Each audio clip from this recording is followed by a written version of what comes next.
بسم اللہ الرحمن الرحیم والحمد للہ رب العالمین والصلاة والسلام علی سید المرسلین وعلی آلہ وصحبہ اجمعین، اما بعد۔ محترم ناظرین کرام، احکام دین کا پروگرام لے کر حاضر ہوں۔ آپ کے سوالوں کی جواب کتاب و سنت کی روشنی میں پیش کروں گا۔ تو آئیے سوالوں کی طرف آ جاتے ہیں بلا کسی تاخیر کے۔ آج کا سوال یہ ہے کہ انسان اپنی زندگی میں بہت سارے کام کرتا ہے جو گناہ کے ہوتے ہیں، لیکن گناہ صغیرہ تو اس کے معاف ہو جاتے ہیں، گناہ کبیرہ کے معافی کے کیا ذریعے ہیں؟ اور اس میں سے پھر وہ تذکرہ کرتے ہیں اپنے سوال میں کہ کچھ کام ایسے حدیث میں بتائے گئے ہیں کہ جن کے ذریعے سے انسانوں کے پچھلے سال کے یا اگلے سال کے یا جمعہ سے جمعہ تک کے یا رمضان سے رمضان تک کے جو ہوتے ہیں گناہ معاف کر دیے جاتے ہیں۔ تو کیا اس سے مراد یہ ہے کہ انسان جو کچھ گناہ کرتا ہے سب معاف ہو جاتے ہیں، یا اس میں کوئی اور بھی بات ہے؟ آپ نے میں جو اختصار کی ان کے سوال میں کیا ہے، جیسے انہوں نے بتایا کہ حدیث میں آیا ہے کہ رمضان سے رمضان تک کفارہ گناہوں کا ہو جاتا ہے، ایک جمعہ سے جمعہ تک جمعہ پڑھنے سے کفارہ ہو جاتا ہے، عاشورہ کا روزہ رکھیے تو پچھلے سال اور اگلے سال کے گناہ معاف ہو جاتے ہیں، عرفات کا روزہ رکھیے تو یوم عرفات کا تو وہ بھی کچھ ثواب، بہت بڑے ثواب کا ہے۔ لیکن ان کا سوال یہ ہے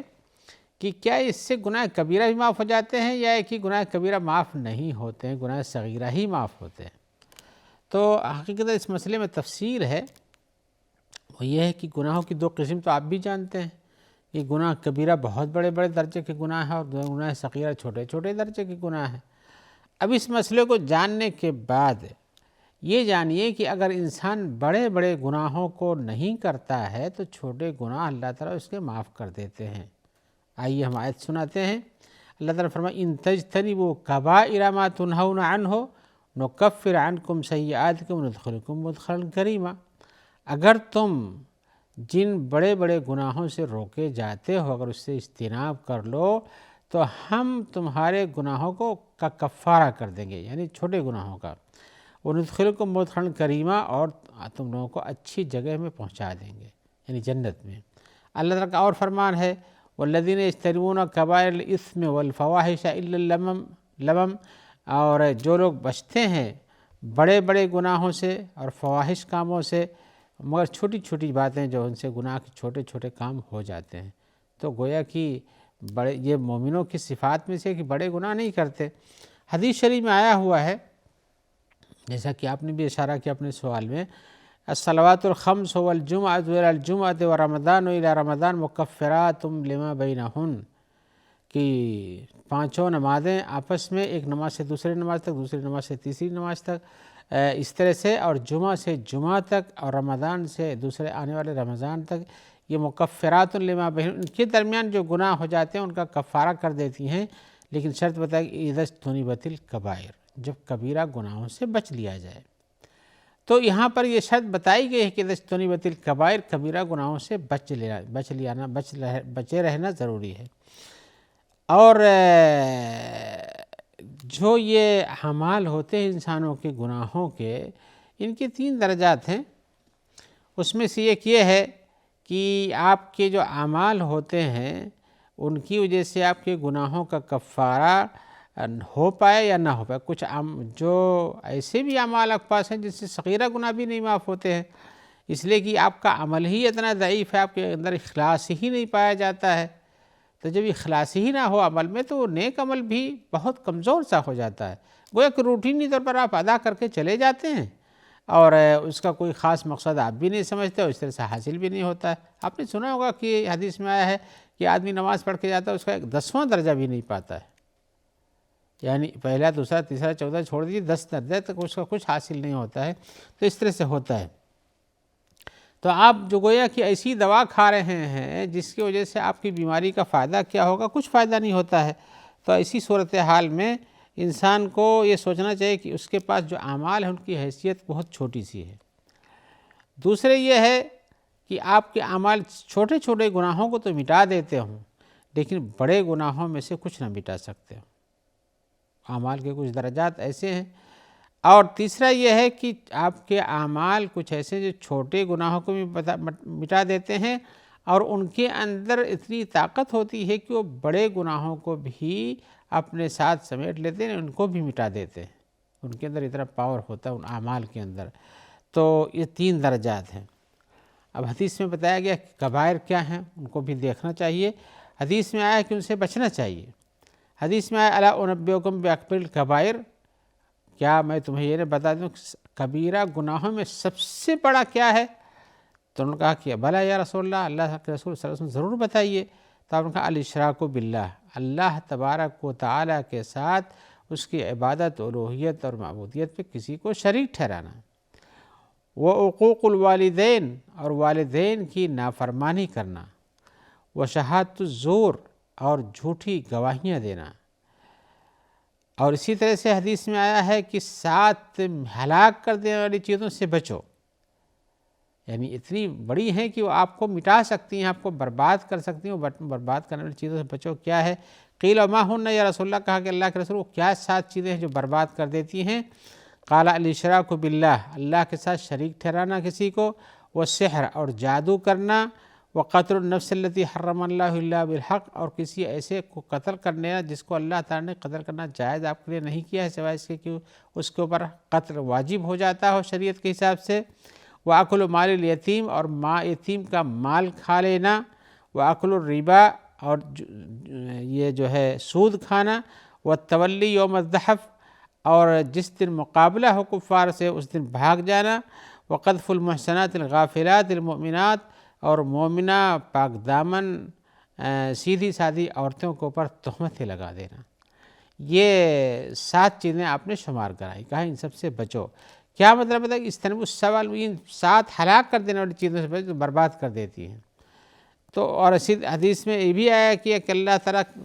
نے پوچھا کہ ای الذنب اکبر، اللہ کے رسول صلی اللہ علیہ وسلم گناہوں میں سب سے بڑا گناہ کیا ہے؟ سب سے بڑا گناہ کیا ہے؟ تو آپ نے فرمایا ان تجعل للہ ندا وهو خلقک،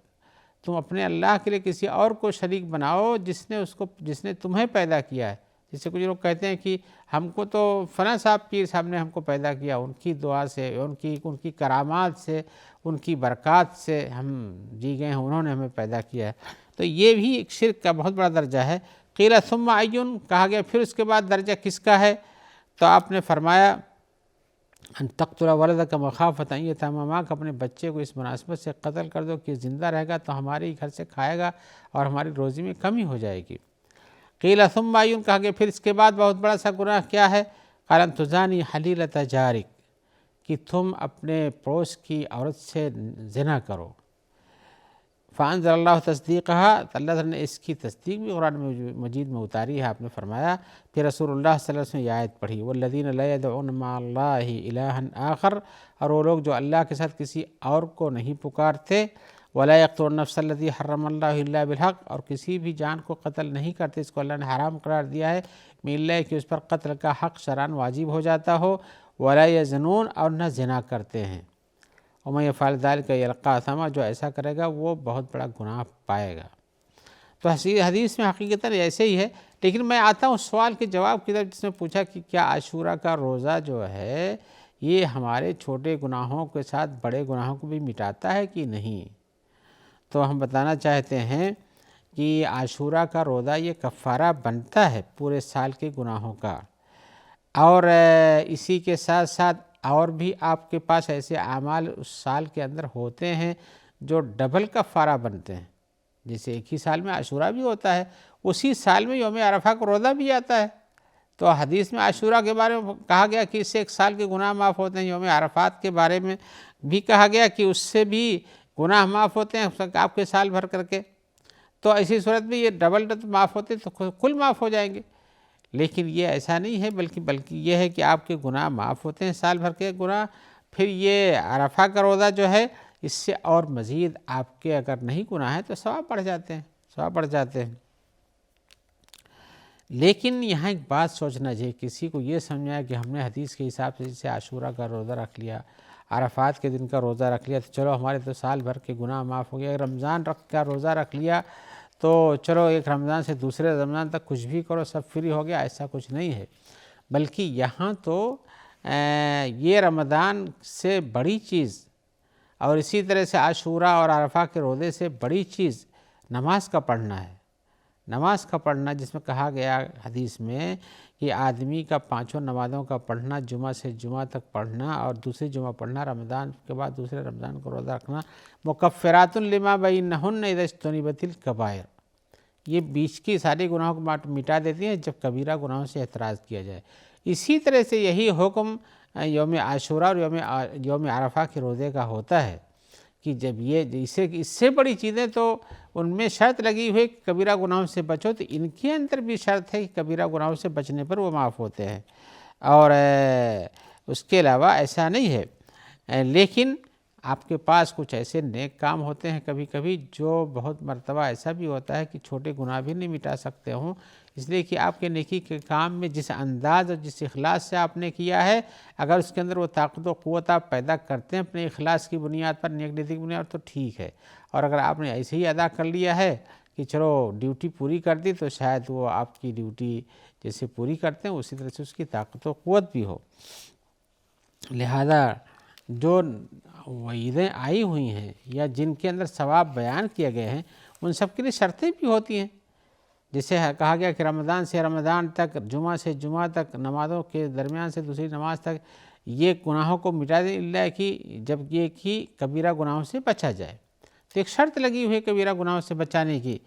تو اگر آدمی کبیرہ گناہ کرتا رہتا ہے تو اس کو یہ نہیں کرنا چاہیے، سوچنا چاہیے کہ ہم نے تو رمضان سے رمضان تک کا روزہ رکھ لیا، اس رمضان کو رکھا، اگلے رمضان کو بھی رکھا، یہ جمعہ پڑھ دیا پھر دوسرا بھی جمعہ پڑھ دیا، اس طرح سے ہمارے گناہوں کا کفارہ ہو جاتا۔ ایسا نہیں، بلکہ اس میں شرط یہ ہے کہ آپ کو کبیرہ گناہوں پر اصرار نہیں کرنا چاہیے، اور اگر آپ سے کبیرہ گناہ ہو جاتے ہیں تو آپ کو توبہ کر لینا چاہیے، اور یہ چیزیں اسی وقت ہوتی ہیں، نفع بخش ہوتی ہیں جب کبیرہ گناہوں سے بچا جائے۔ اس لیے کہ کبیرہ گناہوں کے لیے عمومی طور پر یہ ہے کہ آپ کو توبہ کرنا چاہیے۔ ایسا نہیں کہ آپ بڑے بڑے گناہ کرتے ہیں اور آپ نیک کام کرتے ہیں تو میرے، بلکہ آپ کو توبہ بھی کریں، اس لیے کہ توبہ تو ہر حال میں گناہوں سے کرنا ضروری ہے، اور کبیرہ گناہ ہو تو بلا شبہ یہ ہے کہ آپ کو توبہ کرنا چاہیے۔ تو کبیرہ گناہوں سے توبہ کرنا ضروری ہے، بلکہ اس پر امت کا اجماع ہے کہ کبیرہ گناہوں سے توبہ کرنا امت پر فرض ہے، اور یہ فریضہ، یہ نیت، توبہ کرنے کا فریضہ نیت سے کیا جانا چاہیے، قصد سے کیا جانا چاہیے، اور یہ ہے کہ آپ اس کے لیے جو توبہ کے شرائط ہیں ان کی تکمیل کی کوشش کریں۔ اور اگر آپ یہ سمجھتے ہو کہ کبیرہ گناہ ایسے چھوٹے چھوٹے کاموں سے مٹ جاتے ہیں، تو حدیث میں ہے کہ چھوٹے چھوٹے گناہ جو ہوتے ہیں یہ تو وضو کرنے سے مٹ جاتے ہیں، لیکن کبیرہ گناہوں کے بارے میں ایسا کوئی بیان نہیں آیا ہے۔ تو کبیرہ کا کفارہ تو توبہ ہے، اس کے بغیر کبیرہ معاف نہیں ہوتا ہے، اور اسی طرح سے چھوٹے چھوٹے گناہوں کے لیے انسان کے نیک اعمال ان کو مٹا دیتے ہیں، اور یہ آپس میں جیسے گناہ کر جاتا ہے تو اچھے کام کرتا ہے تو اللہ تعالیٰ مٹا دیتے ہیں اس کی جگہ پر، اور یہ کفارہ بن جاتے ہیں۔ لہذا چھوٹے گناہ یہ مٹتے رہتے ہیں، بڑھتے رہتے ہیں، مٹتے رہتے ہیں، بڑھتے رہتے ہیں، جیسے ہی آدمی اچھے نیک کام کرتا ہے اس کے ثواب بڑھتے رہتے ہیں، تو کبیرہ گناہوں کو مٹایا بھی جاتا ہے۔ لیکن کبیرہ کے لیے صغیرہ گناہ مٹایا جاتا ہے، کبیرہ کے لیے آپ کو توبہ کرنے کی ضرورت ہے۔ آئیے ہم ایک اور سوال کی طرف آتے ہیں۔ سوال میں ہمارے بھائی پوچھ رہے ہیں کہ ہم نے اپنا دانت اکھڑوایا، اور دانت اکھڑواتے ہوئے ظہر کا وقت ہو گیا، اور ابھی دانت اکھاڑا ہے، تھوڑی دیر میں ظہر کا وقت ہو گیا، نماز پڑھنے کے لیے گیا، لیکن مجھے منہ کھولنے کی گنجائش نہیں، ڈاکٹر نے بھی روک رکھا، اور مجھے سر ویسے جبڑا ہلانے پر تو دانتوں کے نسوں کو تکلیف پہنچتی ہے، اور اس سے اس کی پریشانی بڑھتی ہے اور خون بھی جاری ہو سکتا ہے۔ تو انہوں نے بتایا کہ مجھے ظہر کا وقت ہو گیا اور ابھی دانت اکھاڑا ہوئے زیادہ دیر نہیں ہوئی تھی، اس میں سے پانی وغیرہ رستا تھا، تو ایسی صورت میں ہم نے جو نماز پڑھی، وہ نماز میں جو قرات ہوتی وہ میں نے منہ بند کر کے کیا، یعنی دل ہی میں پڑھا، زبان بھی نہیں ہلا سکتے زیادہ۔ تو یہ پوچھ رہے ہیں کہ کیا میری نماز صحیح ہوئی یا نہیں صحیح ہوئی؟ تو جواب تو اس کا آپ کے پاس ہی ہے، اور ہر کوئی جانتا ہے کہ اگر آپ کے پاس کوئی عذر ایسا آ گیا شرعی طور پر جس کو آپ اس کے ساتھ پورا نہیں کر سکتے بلکہ آپ کو اجازت ملنی چاہیے کچھ، تو قرآن میں لا یکلف اللہ نفسا الا وسعہا، ہر انسان کو اللہ تعالیٰ اتنا ہی مکلف بناتا ہے جتنا اس کے پاس طاقت ہوتی ہے، اور آپ کے پاس ابھی منہ کھولنے کی طاقت نہیں ہے، خون بہہ سکتا ہے، راجاری ہو سکتا ہے، ڈاکٹر نے آپ کو روکا ہے اور آپ کے پاس اتنا درد ہے کہ آپ اٹھا نہیں سکتے، تو پھر آپ کو بند کر کے منہ پڑھنا ہی چاہیے۔ تو آپ کی نماز اگر یہ پوزیشن ہے تو صحیح ہے، لیکن اگر آپ منہ کھول سکتے تھے، زبان ہلا سکتے تھے، کچھ پڑھ سکتے تھے، اس پر بھی آپ بند کیے ہوئے ہیں اور کچھ نہیں بولتے ہیں، اور ایسے ہی کھڑے کھڑے منہ بند کیے چلے جاتے ہیں، اور وہ بس وہ یوں کہیے کہ دل میں پڑھتے ہیں اور آنکھوں کے اشارے سے نماز پڑھتے ہیں، تو یہ نماز صحیح نہیں ہوگی۔ آپ کے پاس قدرت ہے کھول کے پڑھنے کی تو آپ کو کھول کر پڑھنا چاہیے، اور اگر آپ کے پاس قدرت نہیں قرات کرنے کی تو آپ کے لیے معاف ہے، آپ کی نماز آپ کے قرات کے بغیر بھی ہو سکتی ہے، بشرطے کہ یہ ادھر اسی طرح سے ہو۔ البتہ جو رطوبت منہ سے نکلتی ہے دانت کے اکھاڑنے کے بعد، وہ تھوڑی سی چیز ہوتی ہے، وہ معاف ہے، اس سے وضو نہیں ٹوٹنے کو کہا جا سکتا۔ آئیے ایک اور سوال کی طرف آتے ہیں۔ سوال میں پوچھ رہے ہمارے بھائی کہ ہم کبھی کبھی سفر میں ہوتے ہیں، گاڑی میں یا ٹرین میں یا کسی اور جگہ پہ ہوتے ہیں، تو ایسی صورت میں ہمیں اتر کے پڑھنے میں، اس پہ رہتے ہوئے پڑھنے میں ڈر لگتا ہے اور اتر کے پڑھنے میں بھی ڈر لگتا ہے۔ اتر کے پڑھنے میں ڈر، جو اس پہ رہتے ہوئے پڑھنے میں تو ڈر لگتا ہے، اتر کے پڑھنے میں ان کا ڈر یہ ہے کہ ہو سکتا ہے میرا مال کوئی اٹھا لے جائے، وہاں چھوڑ کے آئے، یہاں پڑھے تو وہاں سے کوئی لے جائے، یا یہاں سے چھوڑ کے جائے وہاں وضو کرنے اور وہاں سے گم ہو جائے، پھر ایسے کچھ ہو، مال کی گمشدگی کا خطرہ رہتا ہے۔ تو کہنا یہ چاہتے ہیں کہ کیا ہم اس طرح سے نمازیں اپنی جگہ پر، اپنی گاڑی میں یا ٹرین میں یا بس میں یا کہ ہوائی جہاز بھی کہہ لیں، جیسے بھی ہو سکے پڑھ لیں، قبلہ رخ ہونا ضروری نہ ہو، کیا یہ درست ہے؟ یہ کہ شروع میں قبلہ رخ ہو جائے، اس کے بعد سواری کسی بھی طرف بھی اٹھتی جائے اس سے کچھ فرق نہیں پڑتا ہے؟ تو جواب میں کیا ہونا چاہیے، تو ہم جواباً بتانا چاہتے ہیں کہ اگر آپ کسی ایسی سواری پر ہیں، چاہے آپ گھوڑا ہو، گدھا ہو یا اونٹ ہو یا اور کوئی سواری ہو، یا آپ کی کار ہو یا ہوائی جہاز ہو یا پانی کا جہاز ہو، کچھ بھی جس پہ سوار ہوتے ہیں آپ اس پر جب وہ فرض نماز پڑھنا چاہتے ہیں تو آپ کو قبلہ رخ ہونا چاہیے، قبلہ رخ ہونا چاہیے۔ لیکن اگر آپ کے پاس امکانات نہیں ہیں قبلہ رخ ہو جانے کے، جیسے مثال آپ باندھے ہوئے ہوں بیلٹ میں، آپ کو جہاز میں جسے باندھا جاتا ہے، یا کہ پانی کے جہاز میں بھی ایسے آپ باندھ دیے گئے ہوں، یا کہ جس سواری پہ جا رہے ہیں اس پہ آپ کچھ گھما نہیں سکتے پیر کو کہیں سے، تو آپ کی جب یہ کیفیت ہو جائے اور آپ اس وقت اتر کر کے بھی پڑھنے کی پوزیشن میں نہیں ہیں، تو پھر ایسی صورت میں اس کو مجبوری کا نام دیا جاتا ہے، مجبوری کا نام دیا جاتا ہے، اور اس مجبوری کے تحت آپ کے لیے نماز درست ہو سکتی ہے، گرچہ کہ فرض نمازوں کے بارے میں یہ صحیح ہے کہ آپ کو اس کی شرطوں میں سے ایک شرط یہ بھی ہے کہ قبلہ رخ بھی ہونا چاہیے۔